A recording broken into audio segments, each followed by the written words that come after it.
Türkmen, Uygur, Tatar, Azer bir boydur. Kara, Kalpak, Kırgız, Kazak bunlar bir soydur. Özbek, Türkmen...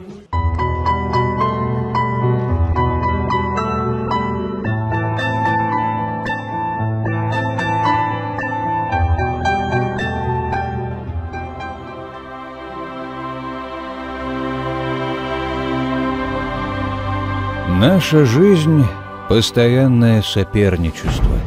Не все его выдерживают. Но когда рядом люди крепкой породы, становится теплее, надежнее и увереннее, что завтра обязательно будет лучше. Соперничество рождает настоящих героев. Людей, которые ведут за собой остальных и являются примером. Глядя на них, хочется идти вперед, не останавливаться ни на шаг, чтобы когда-нибудь заслужить такого же уважения, которое имеют они.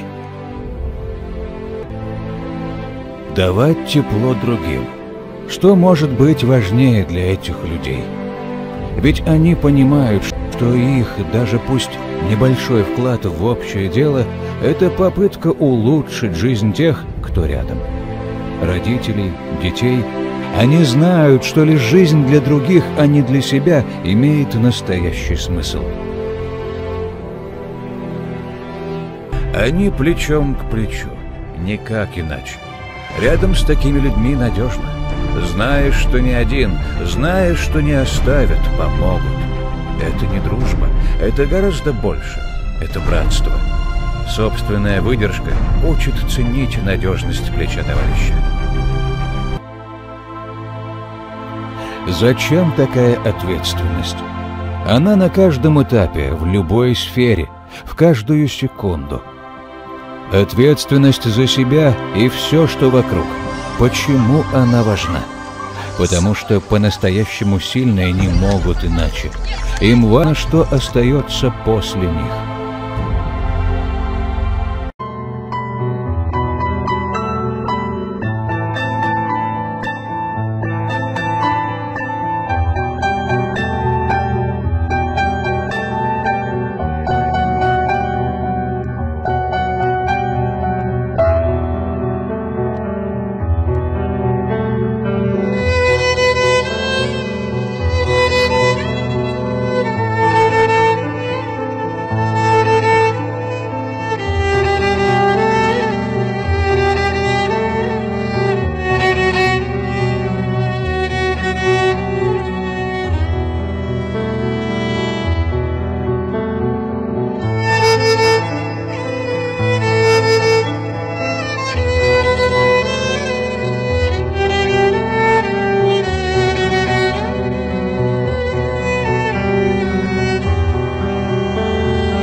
Выражаю благодарность всем шахтерам, которые здесь есть и которых нет. Мы должны уважать этот труд, тяжелый и нужный нашей Родине. Спасибо большое.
В сегодняшней нашей программе мы вам расскажем про замечательного человека, благотворителя, профессионала своего дела.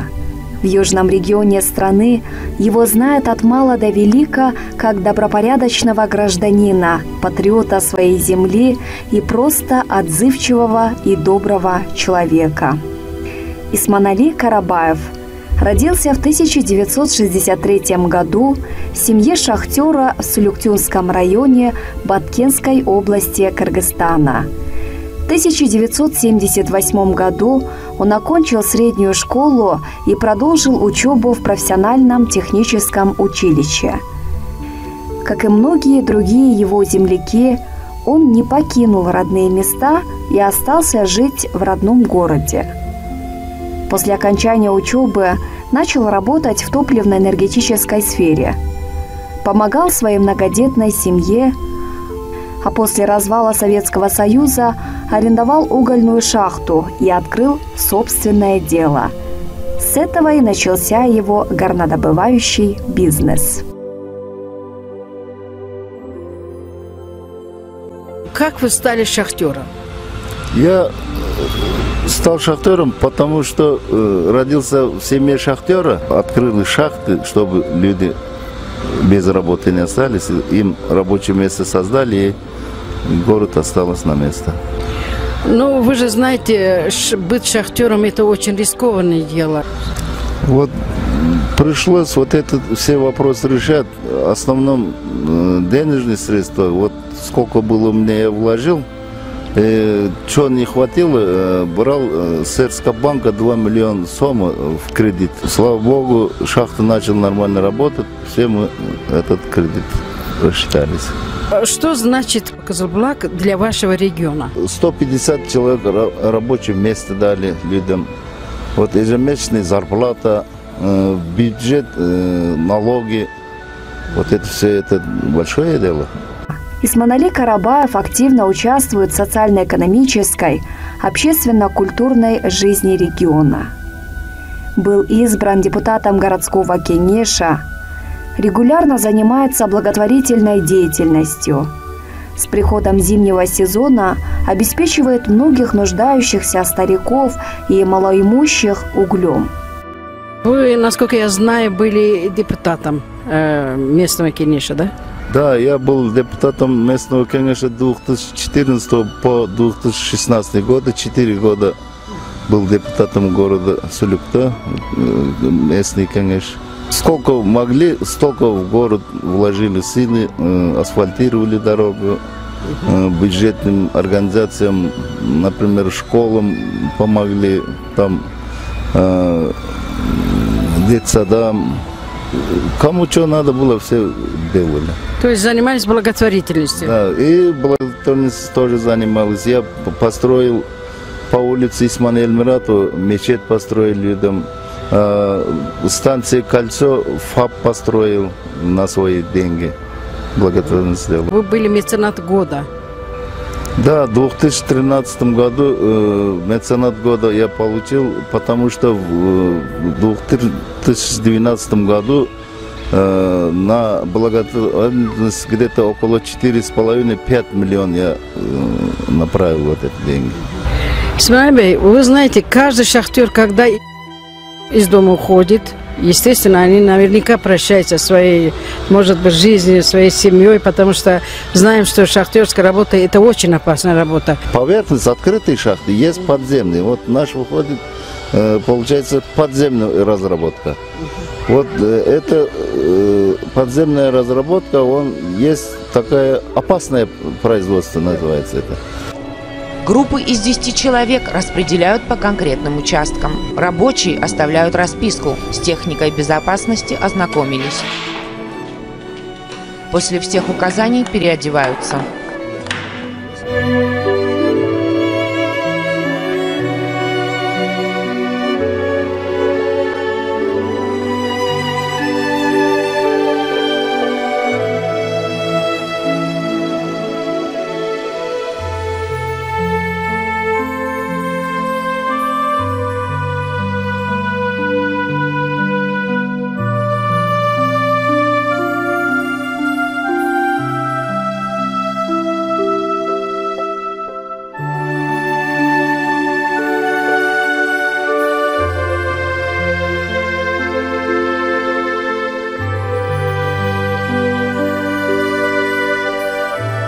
очень много ездили по разным странам, чтобы обменяться опытом, изучить и внедрить у себя в организации вот такой опыт, который мировой считается. Да, вот это правильно. Вот мы первый раз мы ездили в Китай. Вот сейчас в основном у нас оборудование, техника китайская, потому что российские дорогие были. Я сам 3 раза ездил в Китай, 3 года, каждый год по одной. Ну, потом постепенно мы начали уже с Россией договор составлять. Ездил в Европу, тяжелую технику везти. Вот уголь мы под землей вытаскиваем, потом его надо еще реализовать. Большие грузовые машины с Европы покупали. В каких странах ездили? Я был в Латвии, Литве, в Польше, в Германии, в Бельгии был, в Голландии был, во Франции был, вот еще в Южной Корее был, в Турции, в многих городах был. Так вот, в данное время мы сейчас своего угля мы отправили в Иран и в Турцию. Они вот наш уголь проверяют, там по качествам, там по зольностям, ну, какие нужны элементы, они там посмотрят. Если вот это все пойдет, наши угли подходят их меркам. Мы вот сотрудничать начнем с Турцией и Ираном. Мы работаем, вот в основном нехватка специалистов вот, по разработке подземным способом добычи угля. Мы вот стараемся, чтобы вот этот создать побольше рабочих мест, люди, чтобы вовремя зарплату получили. Вот эта зарплата на месяц, например, вот их семья вот достатки были. Вот тогда все будет наладиться, все на свое место станет. Ну, чтобы многие молодежь не покинули страну, как иммигранты в других странах не уезжали, да, это тоже очень важно. Да, вот в данное время, вот в 90-х годах начали иммиграция в Сулюкте. Вот сейчас они возвращаются в город Сулюкту. Вот в Сулюкту начали уже дом строить, все обратно приехали, вот на шахтах работают. А вы довольны сегодняшней молодежи? Вот, например, как они воспитываются? Говорим же, молодежь – наше будущее. Мы можем доверить им свое будущее своих внуков. Вот молодежь в основном вот сейчас школу кончили, поступает в вуз. Вузы отучились 5 лет, кто на юриста, кто на экономиста. Вот после окончания вуза им негде работать. Вот надо вот это все рабочие места создавать. Вот, чтобы они за рубеж на заработку не уехали. Вот в Кыргызстане их надо держать. Пусть они работают, благосостояние нашего города, нашего Кыргызстана, пусть работают и живут. А вы довольны, как молодежь сегодня себя ведет? Поведение молодежи, уважение к старшим. А если нет, то почему? Когда человек работает 6 или 8 часов, он уже бездельничать ходить не будет. Он с работы пришел, уже на другой опять на работу. Он готовится к этому, и он всех будет уважать. Его благотворительная деятельность была оценена по достоинству. Он был удостоен награды в номинации «Благотворитель года». За 10 лет работы Исманали Карабаева на шахте Кызылбулак предприятие было оснащено современным техническим оборудованием и инструментами в соответствии требованиям работы. Работники шахты обеспечиваются горячим питанием.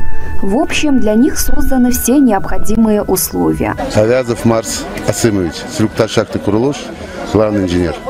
Исманали Джумабаевич, я его знаю уже лет 20, с работы шахтуправления.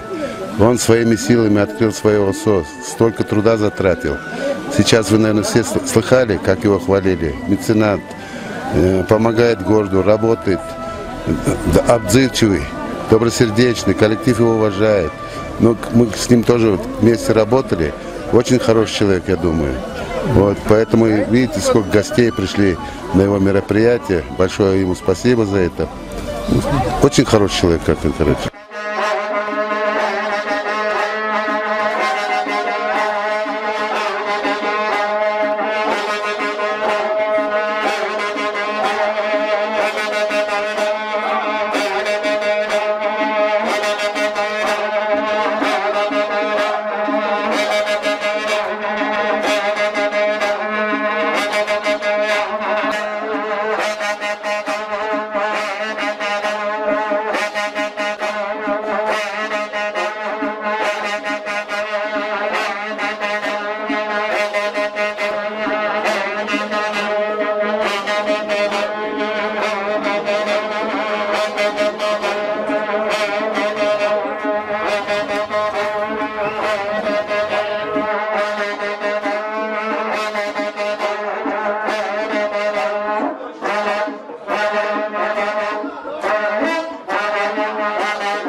Отдельное внимание уделяется и спорту, чтобы сотрудники всегда были в добром здравии.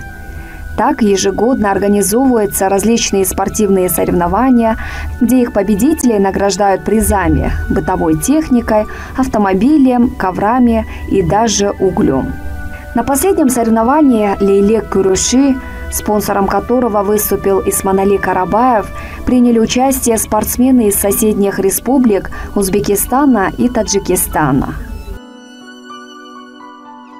В последнее время мы начали спонсировать вот такие игры старинные, вот, например, как куреш, как улак-чавыш, и вот по школам вот мы ходим и вот собираем спортсменов там и не спортсменов, вот даем, спонсорскую помощь даем. Вот за счет этого они немножко оживаются сейчас. Вы организовали куреш, и там были с Таджикистана, с соседних районов, да? И цель какой была здесь? Вот, как сказать вам цель? Вот, например, если вот куреш, большой куреш игра будет, вот гости пришли с Таджикистана, с Узбекистана, с соседями. Это между двумя государствами, вот этот спорт, он мостом будет им. Вот Таджикистан, вот если какое-то соревнование сделаем, они приходят. Они вызывают, мы приходим. Это мост дружбы. Исманали Карабаев не только верный слуга народа, но и примерный семьянин, хороший отец и прекрасный сын. Что для вас значит мама? Мама – это моя мама, это смысл жизни. Мама вот нас вырастила, вот наша семья большая была, 10 человек.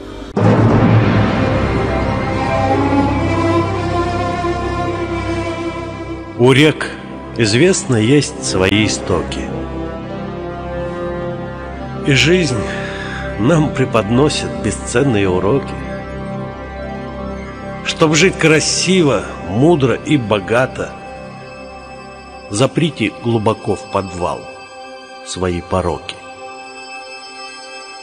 Не надо поучать, коль слаб ты в дисциплине, ведь дисциплина жизнь трудна, хоть и поныне.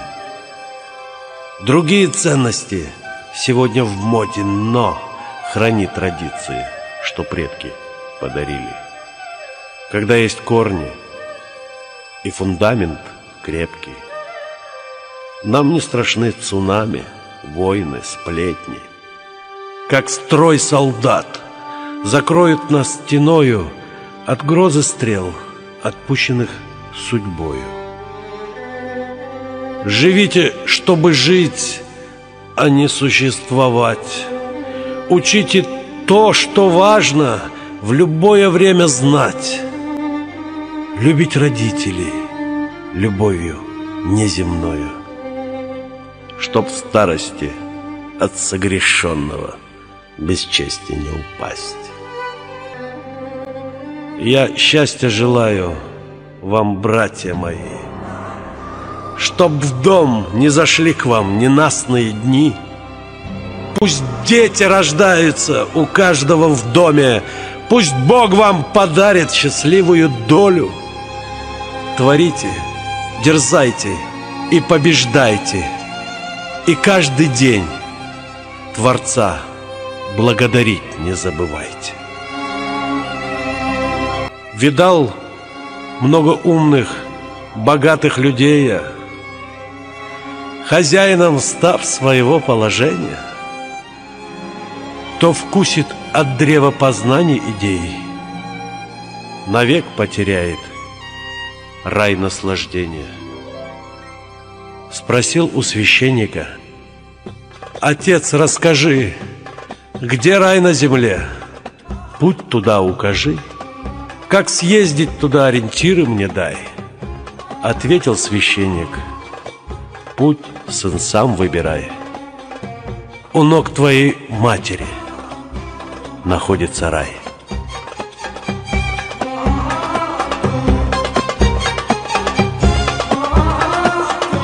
Исманали балам да. Жақсы бала, мені қарайды. 30 неврем бар, 30 шеврем бар, 6 қызым бар, 3 ұлым бар. Исмаил бей, қандай бір бала? Жақсы, барыдан жақсы, бардығы жақсы. Жақсы, мені қарайды. Насколько мне известно, вы еще занимаетесь рукоделием. Раньше. Раньше тар соққанмын, ай көчет, 40 мойнақ, 40 бұтақ, барыны соққанмын. Азыр енді қарыдым, 80-ге кірдім. Азыр жазамын, қат жазамын, кітеп шығарамын. Что вы пожелаете своему сыну Исмаил бей и всему Кыргызстану? Жақсы болса, bütün жақсыларға қосылып, жақсы адамдарға. Жақсы болып жүрсе деп қалаймын. Rızkısı falan bulsun.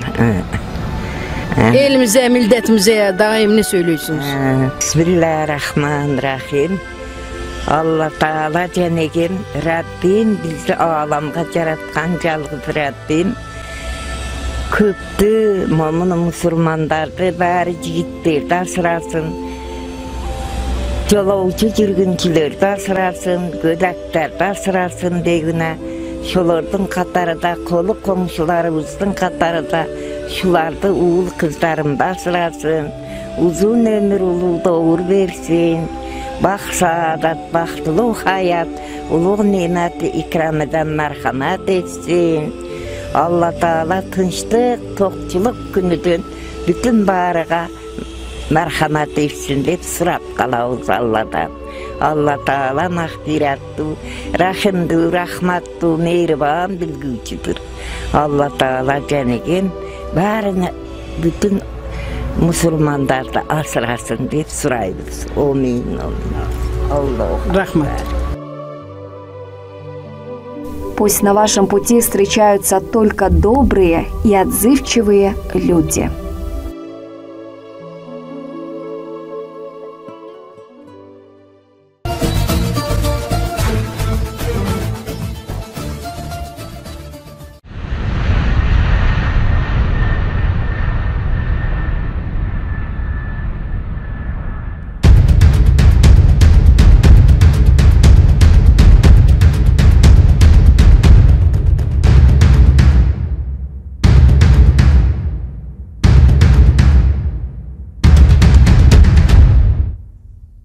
В кампусе университета Манас с 1996 года существует турецкий образовательный центр «Tömer».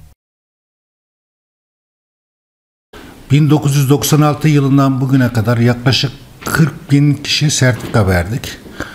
Bir 60 bin kişiye de Türkçe öğrettik. Руководитель центра Ахмед Гюзубол приглашает всех желающих изучить турецкий язык. С первого же дня образования нашего центра до сегодняшнего дня количество наших учащихся составило 40 тысяч выпускников. В общей сложности турецкому языку обучили около 60 тысяч. Наши занятия начинаются с 8 часов утра и продолжаются до 8 вечера. Контингент учащихся самый разный, от мала до велика. У нас самые опытные преподаватели, которые применяют облегченную форму быстрого обучения языку и добиться высокого уровня. Так, в 2018 году наши курсы завершили 1500 бишкекчан. Классы турецкого языка также открыли и в регионах. Сегодня в них получают знания более 1000 человек. Такие классы открыты на Иссык-Куле, в Балыкчи, Чолпанате, Нарыне, Оше, Баткене, Джалабаде и Карабалте. Наша цель – создать мост дружбы между двумя братскими странами. Türkçe öğretmeye devam edeceğiz.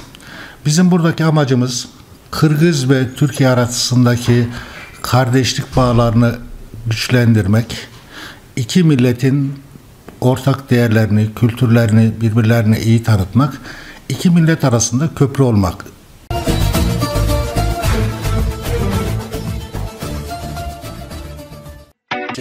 Значит, все это аромат, все, вкус должны мы впитывать наши рис. Огня усиливаем. нальем рис. Воду. Вот теперь он будет варить. Давай, вот основа жировак начинает при кипении выходить. Да, уже у нас нам огонь сильно не нужен. Вот почти рис до половины приготовленности дошел. Вот еще чуть-чуть. Открываем снизу, чтобы воздух, все из варенья, вода, которая снизу есть, он должен уйти. Вот чесночки назад пошли, обратно. Зыра Зыра даем. Вот закрываем. Дальше огня убрали. Такой аромат идет. Необычный такой. Чисто вот мясной вот такой вот плов. О. Наши гости приготовили сегодня из фергана классический ферганский плов. Я пробовал. Очень вкусно. Рис рассыпчатый, мясо во рту тает. Настоящий это ферганский плов. Попробуйте, легко. Мы знаем все, как приготовить ферганский плов.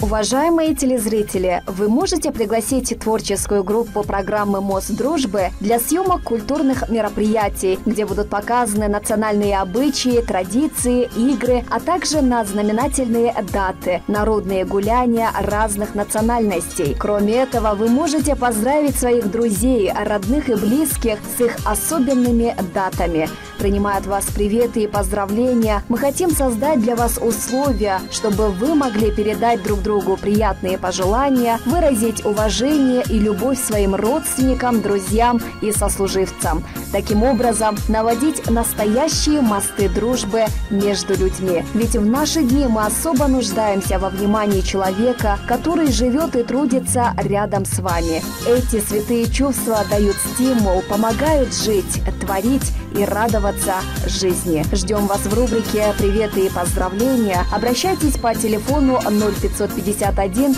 66 52 52.